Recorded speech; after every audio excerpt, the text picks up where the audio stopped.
Hey, welcome to New Jump City, everybody, where we recap the week in American and Japanese sequential art. I am your host, Christian, the unbiased king. It's a little low. Better. Also joining me is my co-host. It is the man, the myth, the legend, the tank top sage. It's Joshua Gangsta Time Cole. It's called Partner, but it should be called Gangsta Time. What up, Chris? What's good, everybody listening? Hell yeah. Also joining us, it is our producer, edgelord, Big News, Brian. なんというビッグニュース What's up, nerds? Hey. We're here on Knicks Game 1 night. We're dedicated to the We're fans. about to play right now. We're dedicated to the fan of this show. And we are here to put out a show for Mike so he knows. But yeah, very excited to get into this week. We didn't do one last week, but Jump was off, so we took a little time off ourselves. So we're catching up. Very excited to get into it. I don't got really updates for my tier list thing, so and we're gonna give it one more week on the poll. I should start this off. I should always mention the poll at the top of the show, but we have a community poll on YouTube right now to decide what is going to be replacing Jujutsu Kaisen Mojulo. So, hit us up on that poll. Vote for your favorite series that you want us to talk to week. And yeah, with the winner of that poll will more than likely be the series that we start talking about on the show regularly. So, Who won last time? Last time we did this was what? I think the last time we did this was Undead Unluck, actually. Really? Mm-hmm. So, yeah. And we covered that up to the end of the series. So, you're muted, Josh. The other series we just executively put on there. Yeah, we just made a decision, and it's Kagurabachi, which I think would have won anyway. So, anyway, yeah. Imagine if we didn't, and the other universe we'd be in if we was just covering like me and Roboco. That actually sounds like a delightful. It is delightful. It's a delightful little series. Not as hype, but definitely delightful. For sure. Yeah, there is a new series by the creator of Gintama. I'll share my thoughts on that next week.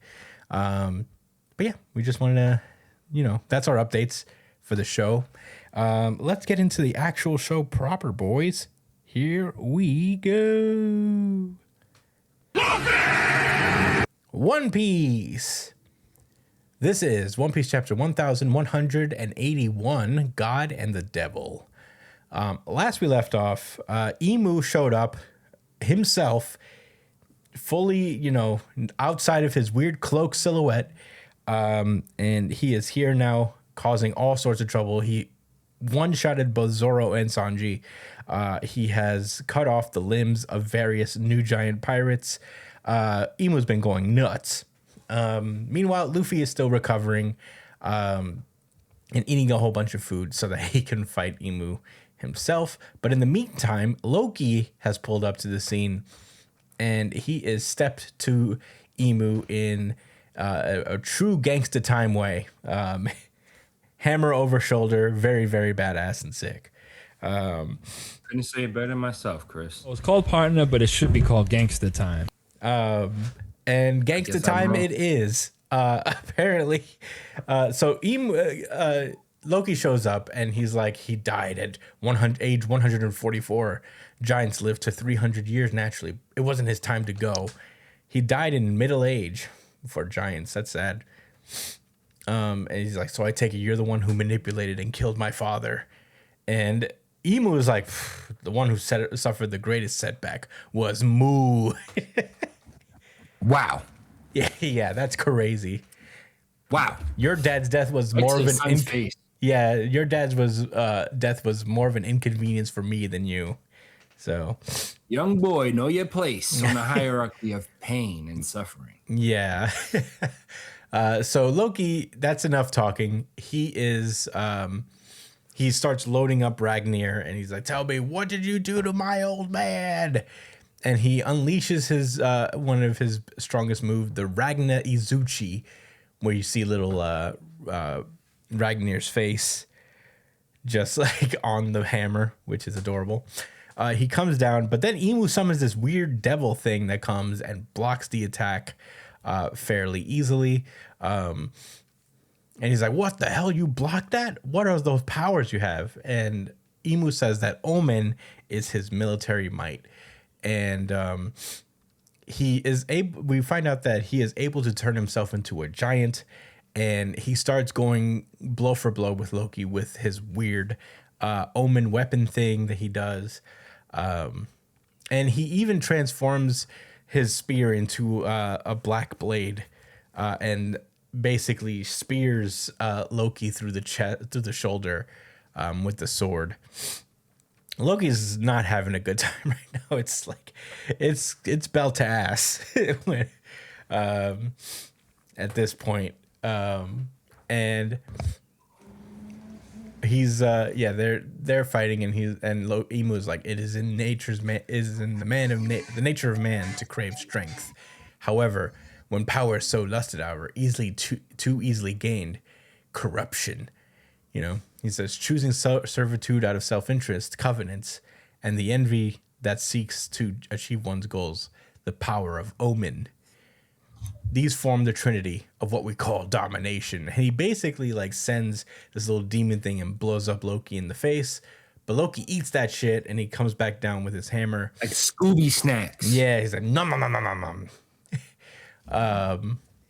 Said, nigga, I ate them shits. It was Scooby snacks. Is that a line from That was Cameron said that. Oh man, I forget exactly the way he say that shit. I can hear him saying that.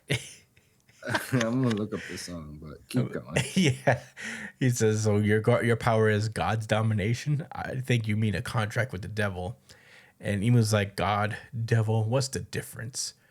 He says, domination is the only true bliss in the world. And he has a tiny little flashback where he seems to be laughing with Joy Boy. And he's like, isn't that right, Joy Boy? And he does a whole face fault. His mouth gets really big as he's yelling. And meanwhile, we cut back to Luffy, who seems to look a little better than before. He's no longer his old man self, but he's still eating. He already knows that it's big boy time out there. So he's like, oh my God, I got to eat more because I'm going to lose if I'm not at full strength right now. So yeah, as that's going on, Loki hits the shit out of Imu with the hammer, sending him flying several hundred miles, has got to be at least, into the tree of Yggdrasil. And as he looks over, he sees Loki go into his full dragon form and shoot a lightning thing at him, the Thorheim attack. But Loki seems to Imu seems to block that, and the chapter ends with him smiling and thinking to himself, so thou art back. And that is where the chapter ends. Oh my God. Josh, what did you think about One Piece chapter 1181?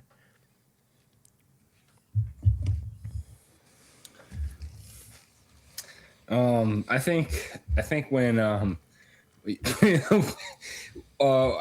not gonna say it's the panel of the week, but I'm gonna say a very unstartling panel. If you go to page 13, with Imu yelling, getting really that was unsettling. I don't like that. That was like The Ring or something. Jump scare. Fucking The Grudge or yeah. Even Luffy got spooked out when he heard him roar. He's like, "Oh, is somebody talking about me?" Oh my God. But Loki's, hammer whack into Dragon Blast combo. That's what I like to see. Toy shit up. But Imu's fine. He's smiling. Listen, there's no other way to put this. This is a world-class beating. Yeah, this is... I've seen something similar to this not that long ago. I think we all did. Man, is this ass whooping of the week? I would probably say yeah. Wait, hold on. When was the Knicks Atlanta game? That was Friday. Oh yeah, that was Friday. That was last week. No, but we didn't that wasn't do one Friday. last week. So that was ass whooping of the week. Game 6 in Atlanta. Yeah, right? for sure. So this week, nah, that's not even an ass whooping. He just it's more. It's a little. the offensive. It's a little. It's not even. an ass. I think it started that way, and then Loki started to get his licks back. Oh, I see. You know? He was arguing. He's fighting back. Yeah. He's fighting back. Yeah, he is. It's not ass whooping of the week. It stops just shy. It's very close.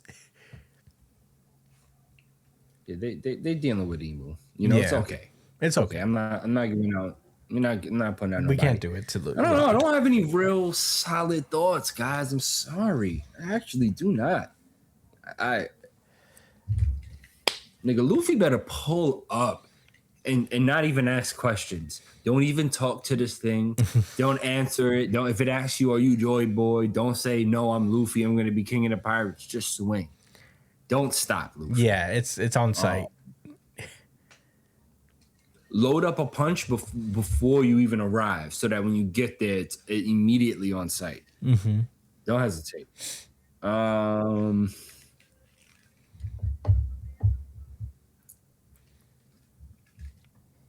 That's all I got to give, man. Brian, what did you think about this chapter? I find it so strange because Emu has like anime protagonist energy. Mm-hmm.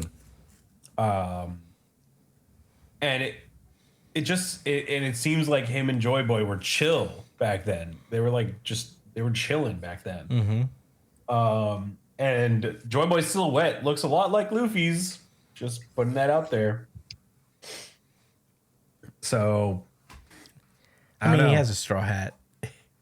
He has a straw hat, but that's most of the silhouette. Wait, what are we? What are we? Are we confirming that Luffy is the reincarnation of Joy Boy? Because no, I'm just saying that it seems as though this is like a history is repeating itself type thing. Because like he gets hit by Loki, and he's not even dazed. He's just thinking like, "Yeah, that's my boy. I remember that. I remember that shit." So it just throughout the story of One Piece, history repeated itself. Like we had Alabasta, we had Dressrosa, we had Sabaody twice. You know what I mean? Like some events just keep repeating itself until eventually the cycle breaks. And I feel like Emu is a big reason why everything has been perpetuated the way that it was. Because of his ideals, he believes that things should be a certain way. Like he dominated the world. He put his chains all around it. And in his methodology, this is what peace is. Like he genuinely believes himself to be a hero, I think, in this story. And it shows in the way that he acts and the way that he talks. Like he genuinely doesn't believe that he's the villain here. Which is interesting. he told people that they was beneath him, though. So? He's like, I'm still a good guy. I'm good. I'm fighting for true peace and justice. Yeah, he's doing this for all these plebeians. He's dominating us for his own good, for their own good. You know what I mean? That's what he thinks. While Joy Boy believed in freedom, he believed in domination. He believes that too much freedom is bad, which I feel like I've heard this kind of argument before, but I'm curious to see if that's the exact argument they're doing for this, for One Piece. But yeah, those are my thoughts. I don't have much else to say. Great chapter, by the way. Yeah, this is a really solid chapter. I mean, honestly, it was really cool to see Loki fight. You know, Loki and Emu go at it. Yeah, this little like one panel where it's just Joy Boy and Emu way in the past sparked more intrigue than anything. You know, it just like gives a dimension to Emu. You know, like he's not like, well, he is in some ways cartoonishly evil, but there seems to be a level of depth. There's a relationship there that is very interesting. And I'm wondering if there's like even a third person involved. Like this is like a trio of friends because of he seems to be happy to see Nidhogger. And maybe there was a wielder of Nidhogger before that he also was like cool with to some extent, you know? Yeah, that Oda has a way of just like teasing these little like lore things that just makes me like, I want more lore. Yeah, I am curious because there is like, we've always talked about like the king of the pirates, but Imu is fighting for something more, you know, like the idea of a king of the world. Emmett, you know, before he went away, he was like talking to himself about like feeling sorry that he wasn't able to make Joy Boy the king of the world. And it ended up being Imu. So I wonder if it was just, if like a similar race to become the king was taking place back then. Just not the king of the pirates, but to be able to be king of the world. I wonder if Joy Boy was just a king, was one of the 20 kings. Because Imu was. It makes me wonder, you know? This also brings me back to the first time they went to Sabaody and Rayleigh asked him if you're coming to, like, ask Luffy if you're coming to conquer the Grand Line or conquer the world or something like that, right? Yeah, and Luffy's like, I don't want to be in charge of anything. I just want to go get the One Piece, bro. I just want to be free. Which is interesting now. I feel like that question has a lot more depth now that we know Emu's thought process. Because Emu is about conquering and dominating and controlling. So when he asked Luffy, are you coming to conquer this shit? I feel like that was a very targeted question. Mm-hmm. Based off of like what they learned, what the Roger Pirates learned about their, like, you know, about the Void Sentry and stuff like that. Oh, agreed. Yeah. Oh, man. Yeah, it's just so much intrigue. I mean, Emu's so interesting. Yeah, he seems to be more, you know, like we've only seen Emu as this like silhouette that was just like, kill them all. Yes. But, you know, when he's here, he's like full of emotion, really. Like he's actually like, there's like a level of anger and also nostalgia in seeing like Nidhogger again. And even there's got to be like a level of him. He knows Luffy's here. He knows Luffy is Nika. And you know that he knows he has like a similar haki to what Joy Boy had. So I wonder if he's even anticipating meeting Luffy to some extent. Yeah, I'm very curious. But the way he yelled for Joy Boy was upsetting. I don't know. Yeah. He looked really upset. Yeah, he says domination. I wouldn't want somebody to call for me looking like that, bro. I'm wondering. And, you know, calling for Joy Boy in that particular context is also very interesting because he's like, domination is the only true bliss in the world. And then he remembers talking to Joy Boy. And I'm like, what does that mean when it comes to Joy Boy? Emu does not smoke marijuana. No. He remembered this from 8,000 years ago. He don't even do gummies. No. Straight He's sharp. He reads every day to keep his mind sharp. Unfortunately. It's crazy. Yeah, I mean, I just want to see more. I'm so excited that One Piece will be back in the next week. So, you know, we get a little bit more. With everything else, yeah. Mm-hmm. I had a couple things I wanted to say, actually. Yeah. Well, at least one thing. Go for it. So something while Brian was like giving his perspective, I forgot what it was exactly that he said, but it made me I thought my computer was bugging. He made me start thinking about, like, you know, as far as what Emu represents versus what Emu's fighting against. And Emu's fighting against the protagonists, right? Our characters, the ones we've been following. What do they represent, you know? And what type of dynamic is Oda setting up, you know, as far as that goes? And Emu said it pretty clearly. They're about domination, you know, having complete like control. That's what it was. It was around the time that Brian was saying that I think that Emu, like, you know, means not that they mean well per se, but that like they believe they're doing the right thing, I guess. I think that's what was said, something along those lines. And I want to push back at that, but I can't. I don't think it necessarily matters whether they believe they're doing the right thing or not, which I'm going to be on. I don't think they are. I think if you ask Emu, they say, I don't give a fuck. I'm doing what I want, and what I want is right.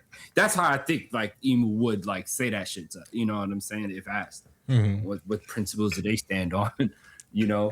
But with that said, like that attitude, that is the core of like, to dominate like people's wills and such. So anyway, I'm saying all of this to think about, well, like what is the opposite side?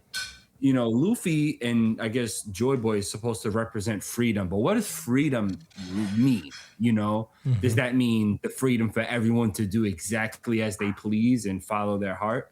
You know, I think it's way more nuanced than that, obviously. And the evidence of that is through the entire series. We've seen, you know, the Straw Hats stop at various different nations that had their own customs, rules, and traditions. Sure, they all had to fall in line with the world government, and they stand united in that.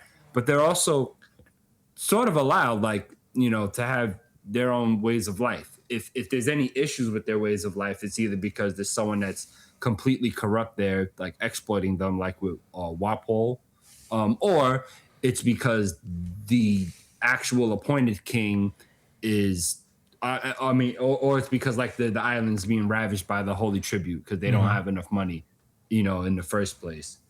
So, you know, without the world government being involved, these other places probably could work independently and then create trade agreements with each other and such. And that leads me to the thing I really wanted to talk about, which was this term called self-determination, from the context of like a nation, right? Like a country or people creating their own nation, right? So the simple definition of it in that context is so self-determination is a political principle asserting the right of nations to govern themselves independently, influencing both domestic and foreign policies, right? So that goes on more to say nations are groups of people united by ethnicity, language, geography, history, or other common characteristics should be able to determine their political futures and paths, right? So when I think about what the freedom that Luffy and company is fighting for and what their friends align themselves with is for people to have that right of self-determination without some fucking person that thinks they're a god lording over them and skimming off of everything they get. You know what I'm saying? That is ultimately, and I felt like I had to make, I really wanted to make a point of that. And I hope, I hope Oda stays that course. You know, I think it's important for him to, you know, if he's not going to make a very specific political message, I think he has to make sure he keeps that core intact. And I have every reason to believe he will, you know. So I just want to see how Luffy expresses himself, or if his ideals are expressed through the actions he's done through the mouths of others. Like, because he's helped others, but his own actions, others will speak for him, where he wouldn't say these big principled things. You know what I mean? I think that would be really cool. I don't think that's going to happen right now in this conflict. Although if it does, Eneru is definitely pulling up in this arc because the last one. Just saying. Just saying. Yeah, you will take that crispy L if that is the case. Yeah, I'm not taking the crispy L. I know it. I know Oda. We're boys. I know him better than he know himself. He's not bringing the freshest out the oven. You know what I mean? To perfection. L. You know what I mean? That's how it would be. I feel like I need to explain the context here for anybody. This happens to be our first episode. It's we do these bets, wrong burgundy bets. If one of us loses, we bet on like a theory of what might happen in the future. And if one of us, whoever loses, has to go by wrong burgundy for an entire episode. Brian and I are locked in an existential battle this time around when it comes to the future of One Piece. Brian has bet that Eneru will show up here at Elbaf at some capacity. Mostly predicated by the fact that Elbaf is weak to thunder, to lightning. That is what it's mostly predicated on. If we discount the Forget theme, that Eneru has been on the moon. The first desire to just see him in like any arc as soon as possible. If we ignore that, Yeah. it is mostly because of the weakness to electricity. So, forget that he's been on the moon forever. Forget that he's not even aware of the world government. The Skypeans, the Sky Island, TV, bro. The Sky Island people are mostly removed from they didn't even know what rubber was. But Enru was supposed to show up and help the world government because he is lightning. But yeah, well, he's coming to help himself, dude. For what? He's on the moon. I don't know. He discovers something out there, bro. I don't know. He did discover something. Look, he's not coming to Elbaf. He sure did. Basically, the time limit is the arc of Elbaf. So Enru has to show up before the Straw Hats leave, and the Elbaf arc is concluded. So that is the context there. But to go back to what you said, Josh, I think you're right. It's interesting, like when you think about writing, like a good way to think about it is that you're trying for a thesis here. Your character, your protagonist is your thesis statement. Whether he's a good person or a bad person, that's your thesis statement. And your antagonist is the antithesis. So like we don't actually know Luffy's full motivations because his dream is for the most part a secret still. Like we know he wants to be king of the pirates, True. but that is a means to an end that we know that Luffy has like plans, There is something he wants to accomplish as king of the pirates. We don't know what that is yet. And we also don't know the full extent of Imu's ambition outside of maximum oppression. And there's obviously going to be layers to that as well. So, if you're ever writing a story, that's the good place to start is like your protagonist is your thesis and your antagonist is your antithesis. What is your protagonist proving counter to when it comes to your antagonist, in a theological sense or like not theological, in, I guess, a thematic sense. So, we already know that Imu is like kind of the pillar of just oppression, systematic oppression, damn near authoritarianism or actual authoritarianism. And Luffy, as far as we know, who is as Nika is already just the feeling of freedom. But Nika also means a lot of things to a lot of people. To the Buccaneers, he is the symbol of freedom.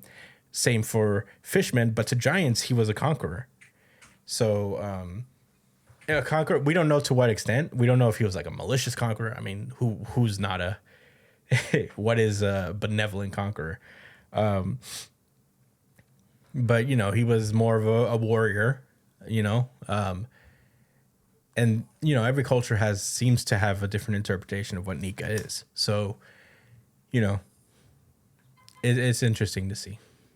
But yeah, I think you're right about that, and I think like whatever Luffy's dream is going to be counter to whatever Imu's was, and what he gains to accomplish. Well said, bro. One thing that always stick out of my mind is that we heard about when Gold Roger got to the One Piece, they laughed. They all laughed, right? When Luffy told his dream to the crew, most of them laughed. Shanks laughed. Only like one of them was like, what? But they were still kind of like... Frankie laughed. In a way. Yeah. Everybody else was mostly like, what the hell? That's impossible. Oh, all right. Maybe I'm... Frankie laughed. Okay. Everybody was like... Most thinking people about this were in a different they way, weren't like though. laughing, but they were like, "That's ridiculous," you know. Shanks I laughed. felt like there was a vibe of humor. Like people There is a were vibe like, of humor. It was It was mostly a vibe of humor. You remember that, right? Not everybody was laughing per se, but everybody's like, "That's so weird."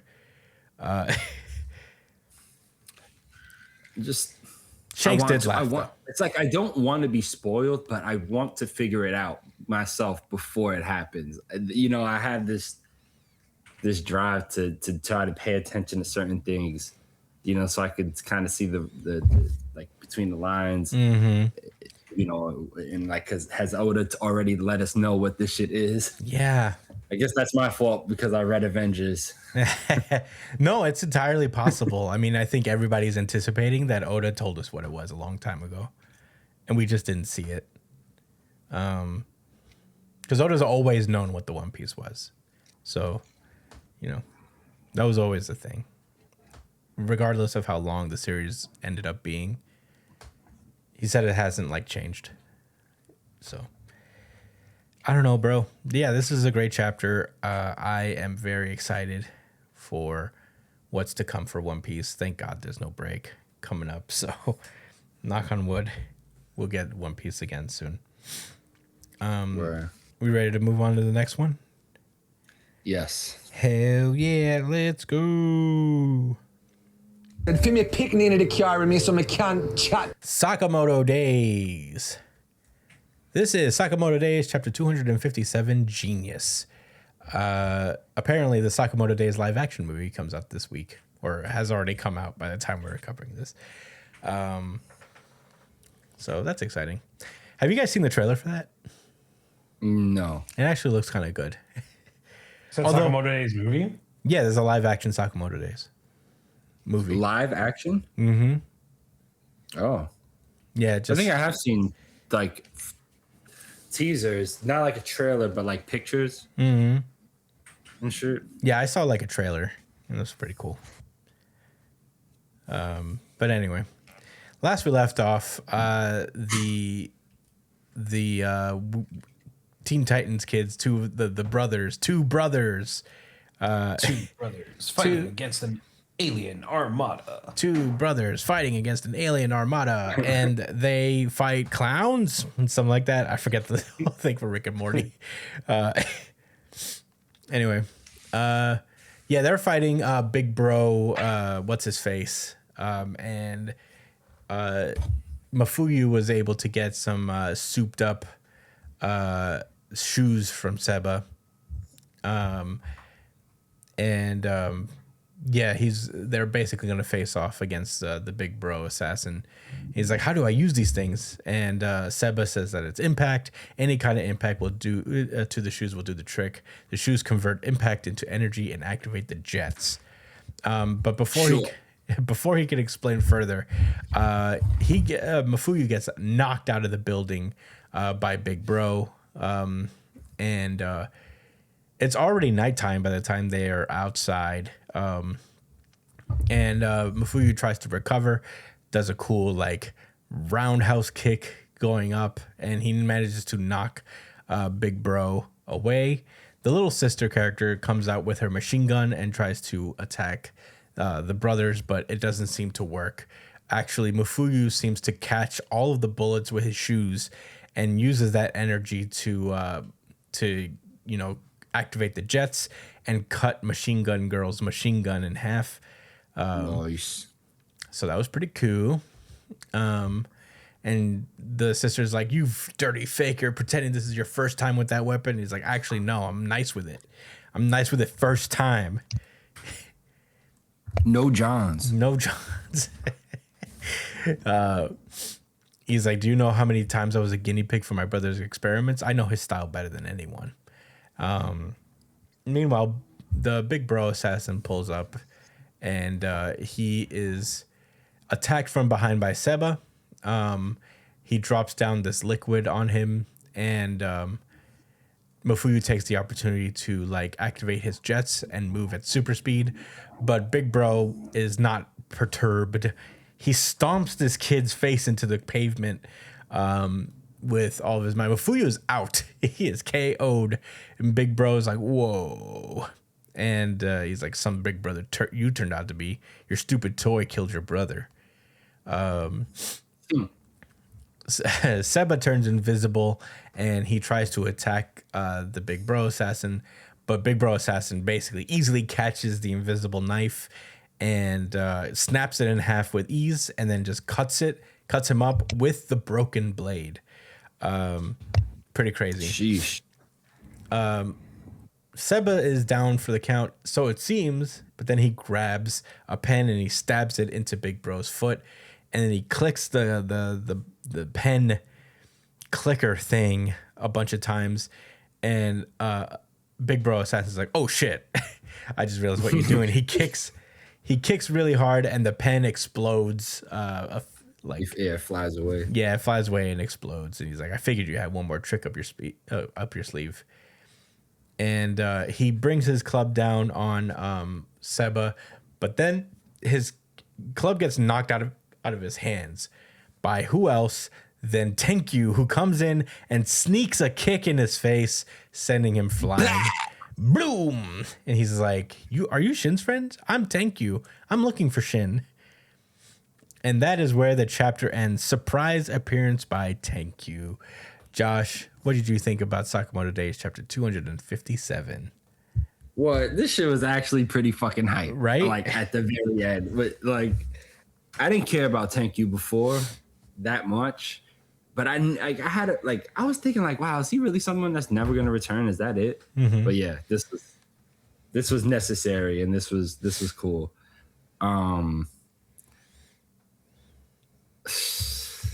First of all, ass whooping of the week goes to the older brother assassin. Yeah, he got. I don't care what's about to happen next. Let's keep it with this guy. Yeah, he got it pretty bad. Yeah, man, they lost terribly. He broke out of that ice. He shrugged out of ice. What? And then stomped his fucking little brother's head into the concrete. That was vicious, man. He's thorough. And then seen through the pen bomb. Didn't think like I don't know if I would have even thought anything of it. I would have been like, this is bullshit. I would have lost my foot, bro. But not this. Hey, no. See through his invisibility. Come on, this was just all around ass whooping.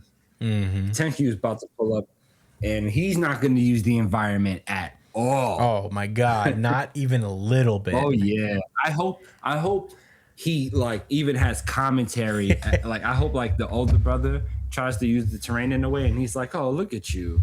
I don't need terrain. I just got skipped." Why are you trying to use the environment against Brian. me? Like whatever direction Brian is in from Japan, he's gonna turn and then win. He's gonna break the fourth wall.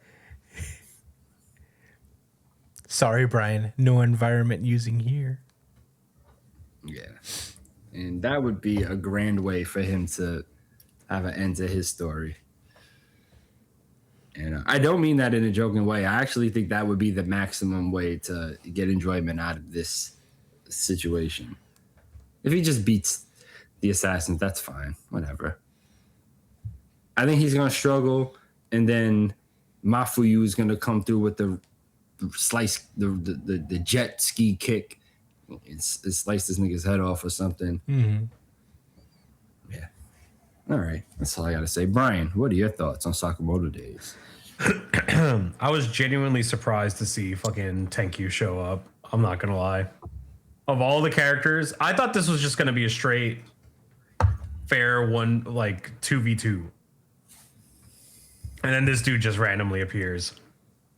So I'm wondering what his plans are with this guy. But aside from that, I don't really have much else to say. This is a pretty straightforward chapter, I feel like. Mm. Yeah, I too was really taken aback by Tenkyu. Actually, I wasn't expecting to see him. I don't know about again, but like not right now. Not with these two. He hasn't even met these two. If he's like such a... Oh, what? I know what's gonna happen. I know what's gonna happen. He's gonna ask him like, "Hey, you know what Shin is?" And he's gonna be like, I don't know. He's out fighting such and such, right? And he's like, "Oh, Okay, well, if you don't know, I'm out. And that guy's gonna be like, hey, you can't just get out of here after kicking me in the face like that. Yeah. So Probably. he's gonna be like, why not? Yeah, I think that's what's gonna happen. Honestly, there's a good chance that happens. Yeah, I wouldn't be surprised. That's an interesting matchup. You know, it'll be cool to see. I feel like Tenkyu was also such a beast back at the prison arc. So, Yeah, it'll be cool to see how these guys match up. he's also a natural killer. Psycho killer, ecstasy. Yeah, but very sick chapter. I'm you know, I was already locked in. But now this is more interesting, you know. Let's go Tenkyu. Those are all my thoughts. Shall we move on to the next one? Yeah. All right, let's go. Tenkyu. I hope he turns his sword into some guns. Kagurabachi. Oh my god. Oh my god, it is time for Oh my Kagurabachi. And I'm God. pass this one over to Josh. Thanks, Chris. This is Kagurabachi, chapter number 120. The Irishima Talks, part 4. Alternate title.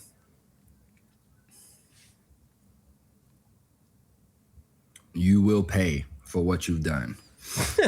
That's it. Okay, so a couple weeks ago when we covered Kagurabachi, y'all should already know by now the Mikaboshi people started on the offensive. We thought our sorcerers on the Japanese side came through and beat everybody. Turns out these motherfuckers have really cool powers that allow them to live after getting their head cut off. And the strongest one is this Prince guy. And after he got a surprise attack on Mashiro, Yeah. Shiba was able to pull up and teleport himself, the remaining 2 sorcerers, and the Mikaboshi Prince to a separate location, at least to try to give this kid a chance to recover. And that's where we start this chapter. So they are about to square off. Oh, as a matter of fact, they did square off before. We found out that Nonchalant, the guy we named Super casual. the swordsman of the Soga clan, that has this super special technique that's passed down in his bloodline that allows him to control gravity. He has a little black spear around him. It's actually similar to the dude from Black Clover. I don't want to spoil much on that for people, but cool. Just remembering that. Anyway, yeah, so he tried to lock him down with the gravity, and then the Mikaboshi Prince activated his ability and completely canceled out the gravity powers, and that's exactly where we are at now for this chapter. Mr. Shiba is looking at the situation like, damn, what the fuck just happened? Because he has never seen somebody repel this ancient and renowned gravity technique from the Soga clan. A little bit of aura farming, I guess. The Mikaboshi Prince is just looking up at the Soga dude, and the Soga dude's looking back at him. And they guess sizing each other up, and they get to fighting.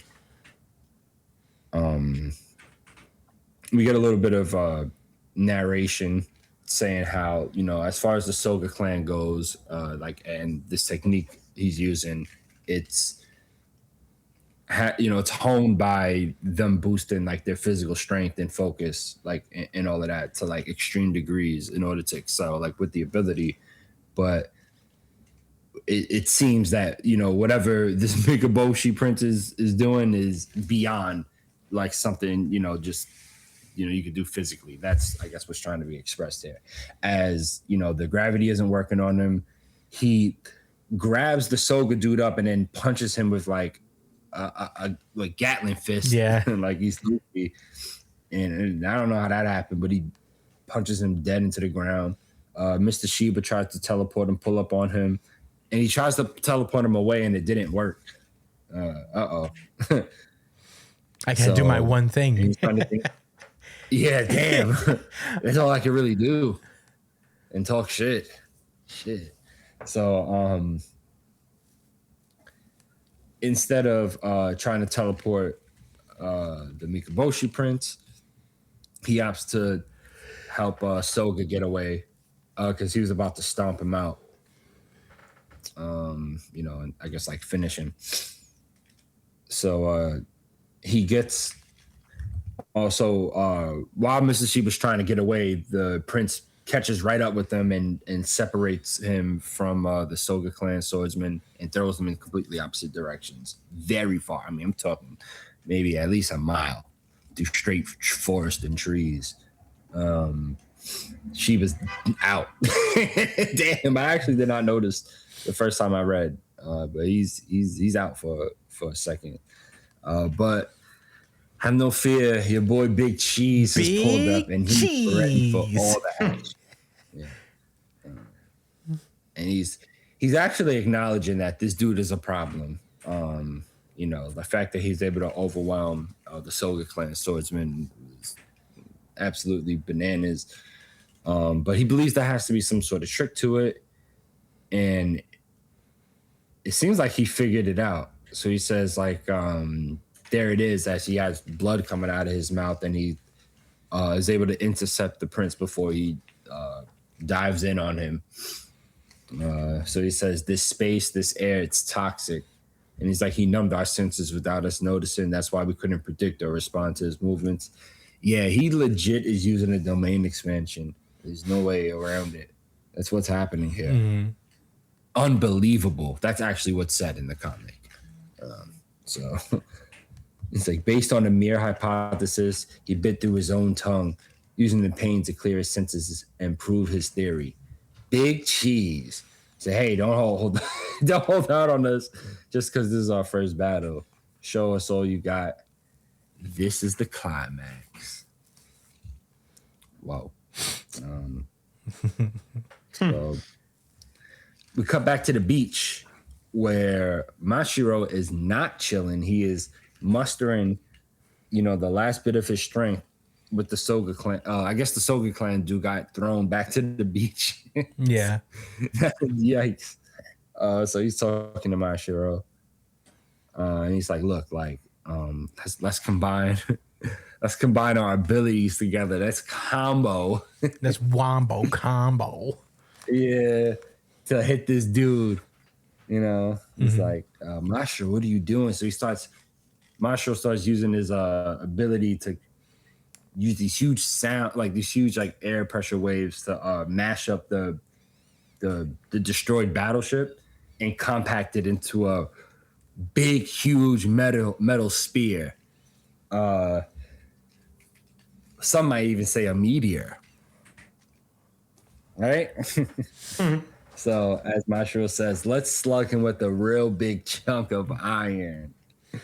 So, we cut back to Big Cheese fighting against the prince, and he's trying to wait and sense like where he's going to approach, and he gets got immediately. He loses his hand and gets stabbed through his fucking chest. Yeah. Damn. But he's still cheesing.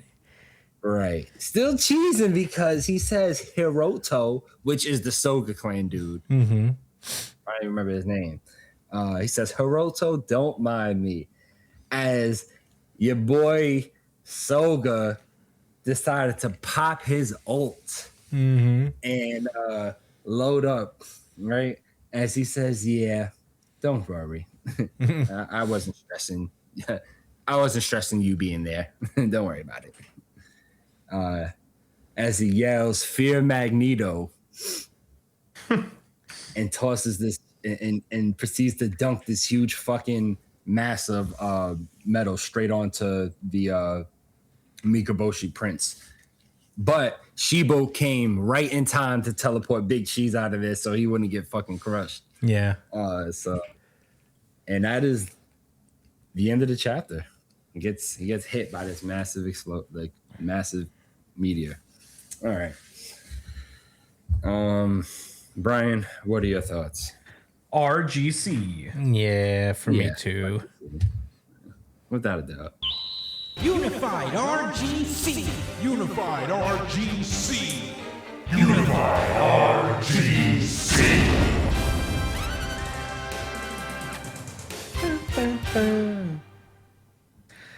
Yeah, this chapter was pretty fucking sick.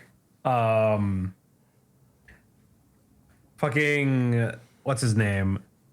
I love the dynamic between these two characters, the fucking Big Cheese and Super Casual. It's a shame that they're almost certainly gonna fucking die here. Yeah. I mean, Big Cheese is on death's door. But they're showcasing like if this was anybody but these cheating ass fucking rock users, bro. These fucking rock not the heads. slurs. These fucking rock heads over here. These fucking like rock lovers over here. They all to munch on these fucking rocks. If it was anybody but them, they would have been so fucked.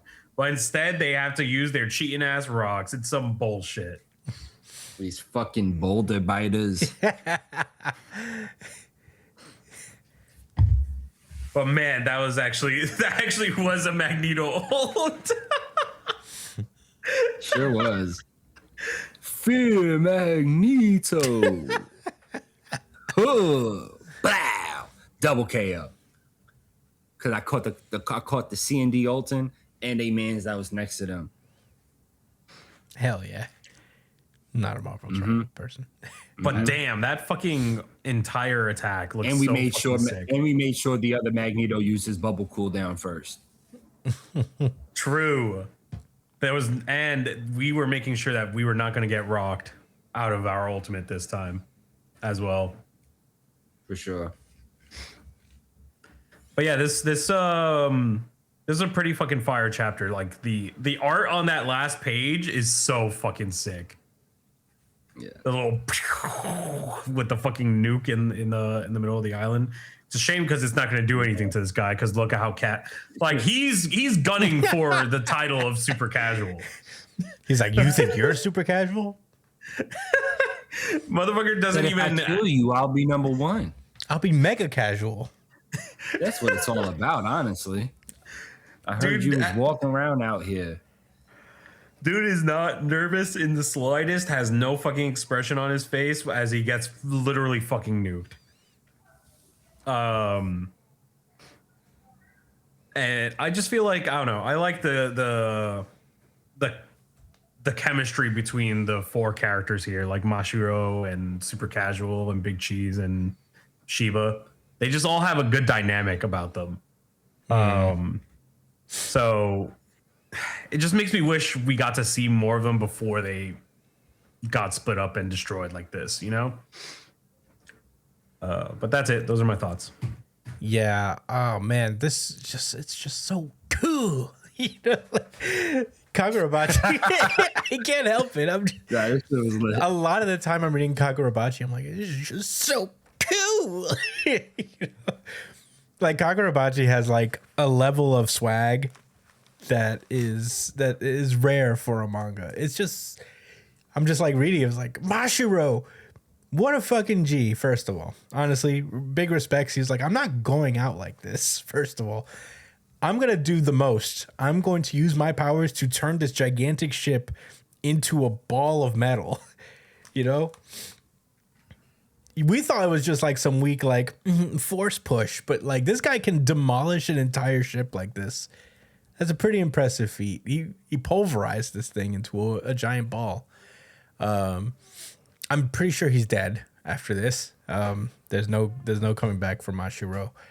I'm pretty sure Big Cheese will also go. This is Big Cheese's last stand. If they're smart, He was the only one that survives. if they're smart, Shiba in this little interval grabs the other two and bounces, you know, and we might be able to get like, we might be able to save the greatest Soga of all time, the Goat Soga. You know, Super Casual at least can live. Which I think Sheba is that kind of smart to just be like, we're getting out of here. I'm not gonna. Most of us already dead. I'm not trying to get our strongest guy mollywopped as well.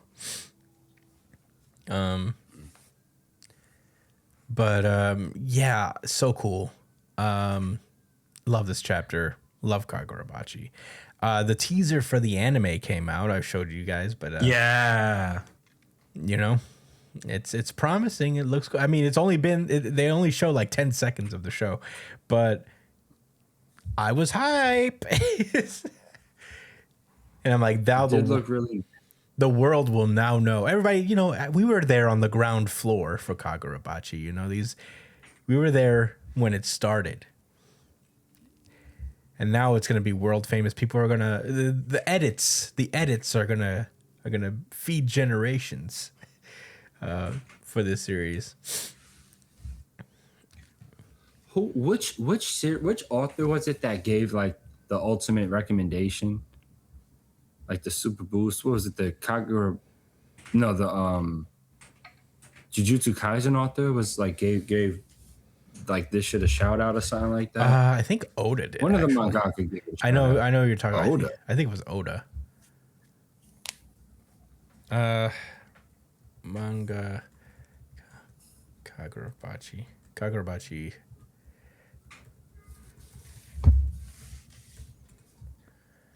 Kagurabachi creator. No, that's not it. Anyway.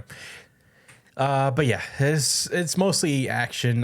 There's not like a whole lot of plot wise things that I can like go on about here, but it's just, man, I just love Kagurabachi. And it goes to show just like these more new gen series that we've been seeing that just have like a level of, just coolness to it that is just, it's so great. And I really love this battle. Everybody got to do a little something, you know? I mean, we all knew that like Big Cheese and Super Casual for the most part were like kind of fodder in a sense to power scale, like just how strong these people were. But it wasn't so simple where they were just like, so we defeated him, man, and then they just died immediately. It did feel like, you know, there was like a genuine like, okay, we're taking this seriously, even though I'm cheesing right now. It wasn't like, you know, traditional like shonen hubris that kills people in this. It was just cool. It was very cool. They were taking everything serious from the very start, and yeah, I got nothing else to say. It was sick. Josh, what did you think about the chapter?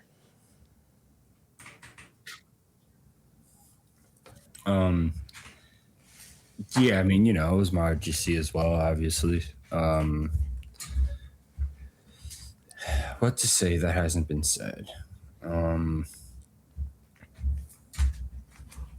just keep thinking about Akamura, right? Like, obviously, there's more fighting between the nations after this, you know, at least a few fights. But, you know, they win the war with the 5 swordsmen already, like just like that. And then the story is that Akamura, after they surrendered, Akamura went fucking berserk and wiped them out. Yeah, That's the story, right? So they beat like this guy and all of that. And yeah, they had to have killed this guy. I'm gonna be honest. I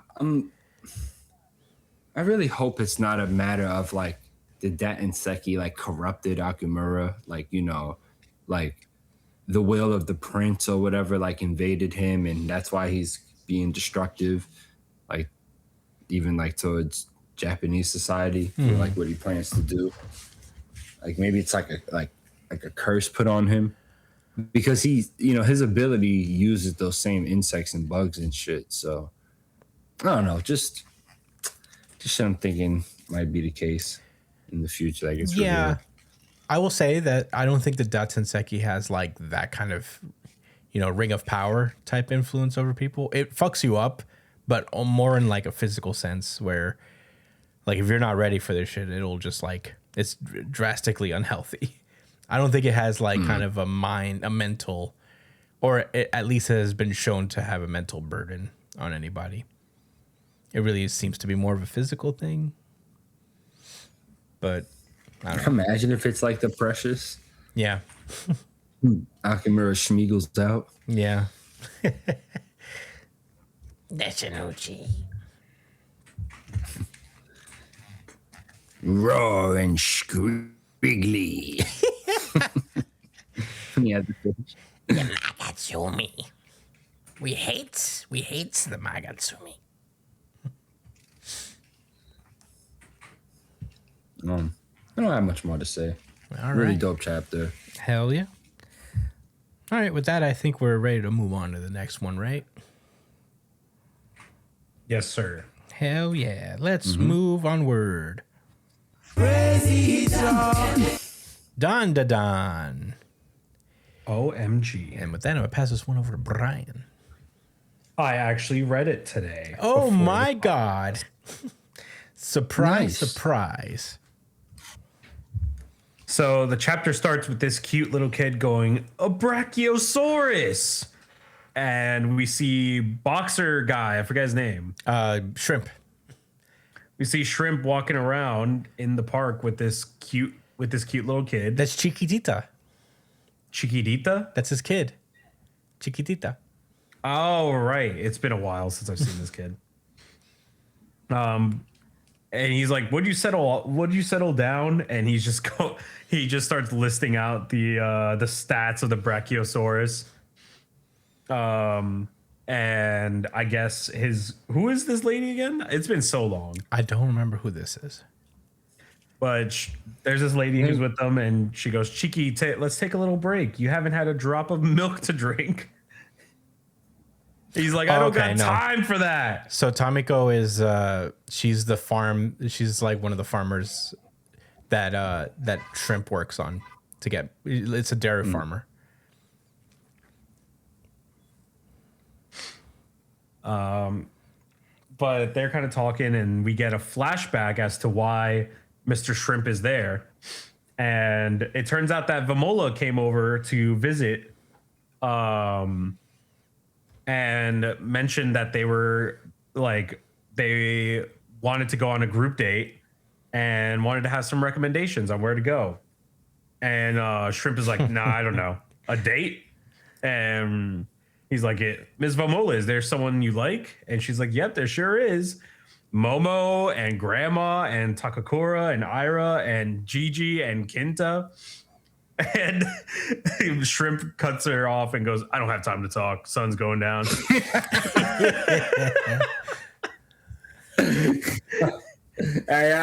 All right. It's not what I wanted to hear. I thought it was something juicy. And he goes, oh, do you happen to need Super Park tickets? And Miss Tamiko goes, oh my, for a date? But who would she go with? And Mr. Shrimp goes, I don't know. And I guess this is cutting back to the present. Like he offered her the tickets, and now he's like explaining it to Miss Tamiko. And Miss Tamiko goes, it's possible they're here right now, as Gigi and Momo are walking right past them. And it seems like Momo's venting to Gigi because she looks kind of pissed. And we cut to Vamola, who's ordering a skewer from Alien Guy. And Serpoian. And she goes, I wonder if Kinta likes konyaku. And she comes back to order another one. And then we see where we left her last time. She walks back. Barber invites her in. They walk in. And then we cut away. So still very ominous. It's strange that they basically repeated the same kind of story again and left it off in the same spot.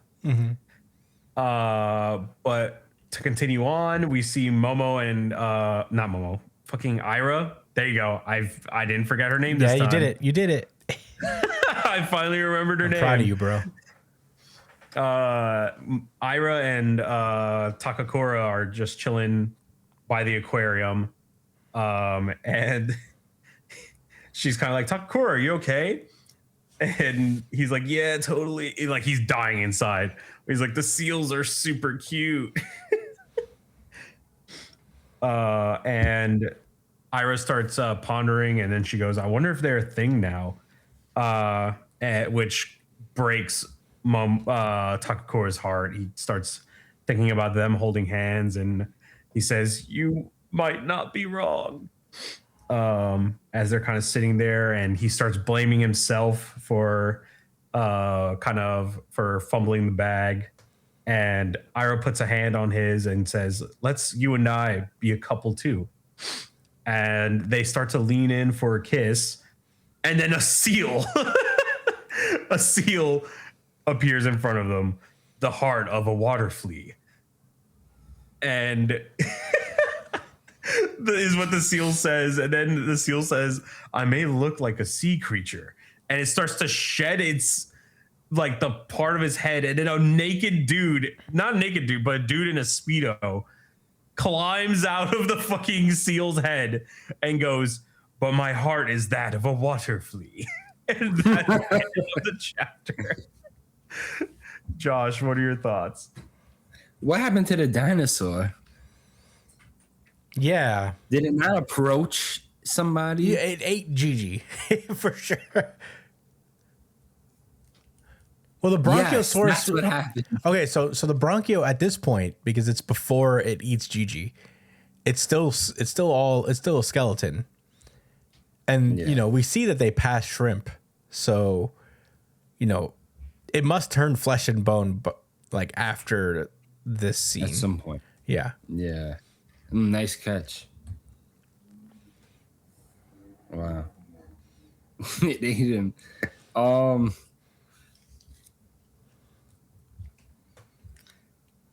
I think. I guess I'll say this. I think the Serpo dude is actually going to assist. That's what I thought. That's what I was Momola thinking. and He peeped that. And He peeped this weirdo. Quinta, how dare you? Quinta. Yeah. I said it in reverse. Kinda. So, yeah, that's what I think is going to happen with them. I think that was the point of like showing it from two different perspectives.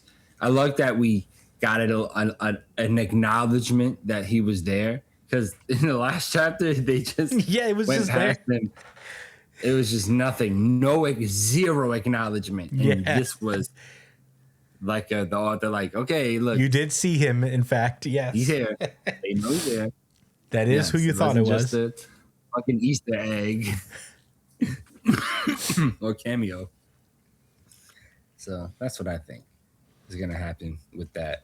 Man, who thought it was the sea lion? You never know. You never know, man. Fucking sea lion. So I think because of Dandadan, if any whimsical shit like this ever happens, like an animal starts talking to me, now I'm gonna immediately be on the defensive. Mm-hmm. I'm not gonna, engage with the idea that perhaps this is a fun little, like, oh wow, you can talk. Oh, That's wow, so it's a cool. fun little whimsical time. No, get the fuck away from me, alien. Alien and or demon.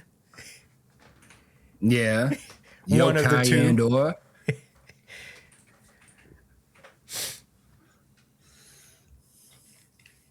I'm gonna look around and be like, anybody else? And then I guess if it gets dark, it's clipped, right? Yeah. you got to deal with it. Oh my God. Yeah, just know that if it gets dark around you with a talking animal, it's gonna get serious for you. That's all I gotta say. Wow. I really love this chapter, honestly. I had a good time reading it. First of all, I'm actually happy to see Mr. Shrimp. I really love Mr. Shrimp. Who I forget his name is Mr. Peony. Like, what the fuck? Like, Shrimp in his shrimp form is one of my favorite designs for some reason. Him in the boxing gloves is so tough to me.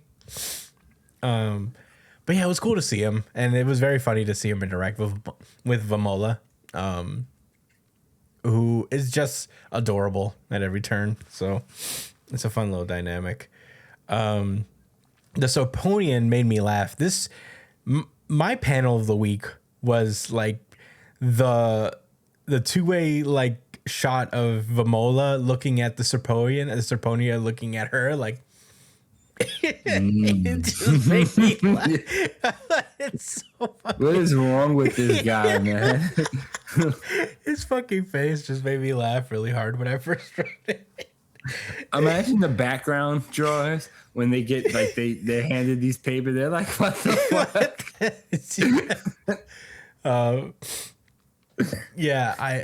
just think it's so funny. And I agree with you, Josh. I do think he's actually going to pull up and be an ally because he was an ally last time. Assuming this is the same Serpoian, but I think it is because he just be having jobs. He like works at a store. So yeah, I'm excited to see that. And it looks like, things are like all like getting intense. I think we're getting attacked on like all fronts here. With the dinosaur with Gigi and Momo, whatever's going on with the barber with Quinta and Vamola, and now this fucking seal, which he's gonna run out of ideas for weird villain entrances at some point. He has to. He can't keep getting away with this. This was actually kind of upsetting to me. Getting away with this. This one was actually Oscar statue. Yeah, this one was actually kind of upsetting to me. The way that the seal like tore apart like fabric. I'm like, I didn't like that at all.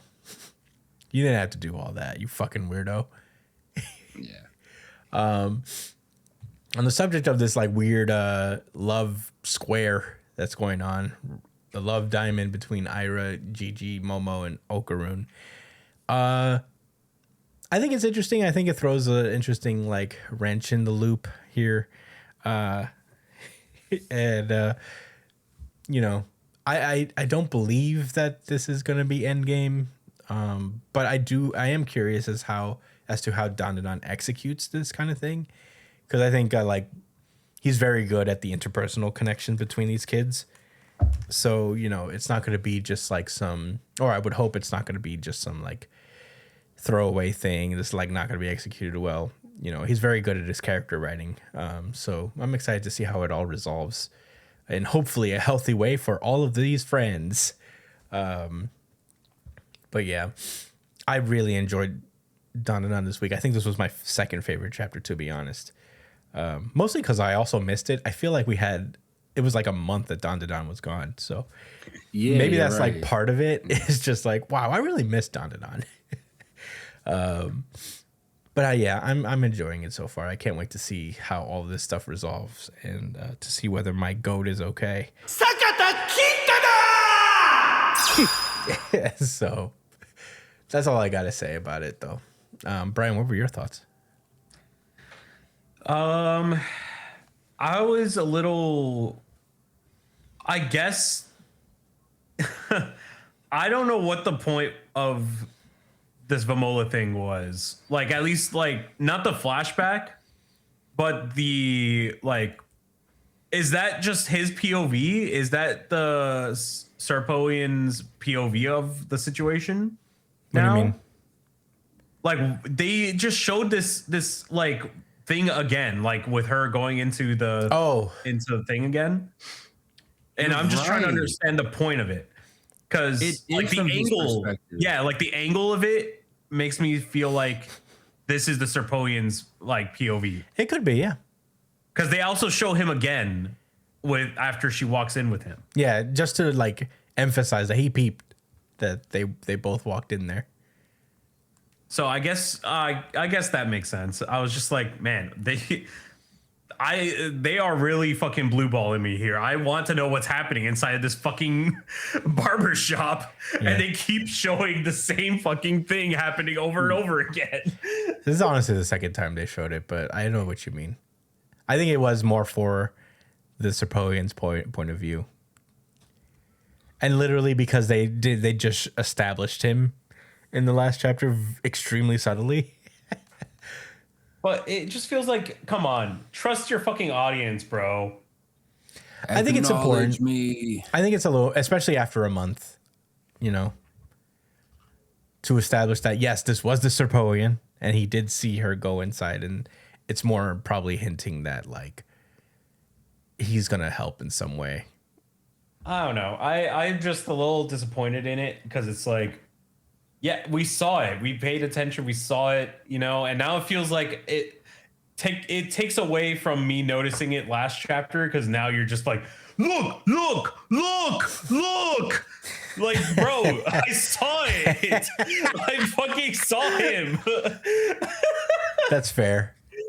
Like, you're wasting so much time just repeating this again, you know? Like, it's the same information just from a different angle. Like, I saw the Serpoian, man. It's hard to miss the fucking balloon-headed motherfucker in the I saw the fit, bro. takoyaki stand. Fucking. So, you know them choo-choo lollipops? Yeah. The really round on the top. Like Yeah. super Yeah, he does look make it look like one of those.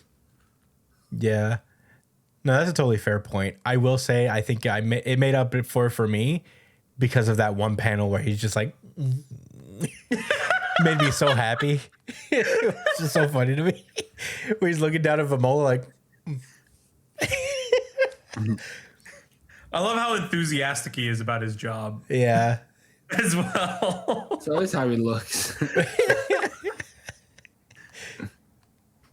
Oh my God, I love it. Remember, these are the guys that try to do really down low things. Yeah, not great things to Momo. I had to check myself a couple times. The Serpoians are not cool. They're not. As funny as they look, they are funny looking motherfuckers though. Mm-hmm. And it brings a smile to my face when they're on the screen because they look so fucking silly. One of my all-time favorite lines in manga was, "We are Serpoians from the planet Serpo," and it was just like, yeah, sick. Sure, it does make sense. Like, tracks. Yeah, for sure. Like it was very on the nose. Mm-hmm. And I, to this day, I don't know if that was actually a joke or that was just a whatever. That perplexes me. Yeah. Well, that's it. Those are my thoughts. Hell yeah, boys. Very fun chapter. But yeah, that has been Dandadan, and that has been our show. Holy moly, guys. Thank you guys so much for listening. We're back. Thank you guys for listening. We will see you guys next week. We are, you can find me at the Chris Espinal on Twitter and Instagram. Josh is at JDCole_37 on Instagram. On Twitter, he's at New Jump City Josh. Brian is at b.esp on Twitter and Instagram as well. You can catch Brian where he's streaming at twitch.tv/itspunchline. Email the podcast at newjumpcitypod@gmail.com with any questions, suggestions, anything you guys want us to talk about. And we'll talk about it on a pre-show chat show that we didn't do this week, but we will next week. We'll be back in effect in that. But yeah, keep sending questions. That would be super nice. Next week, we'll announce what series we're doing. Vote in the poll. Please do. Let us know what you guys want to hear us talk about. And yeah, that will be it for now. We will see you guys next week. Stay safe, New Jump citizens. Peace. Peace out. Bye-bye. Yeah. 23. Bye. 23. 23? That's what I'm going to say. 23. No spoilers. Bye. Bye.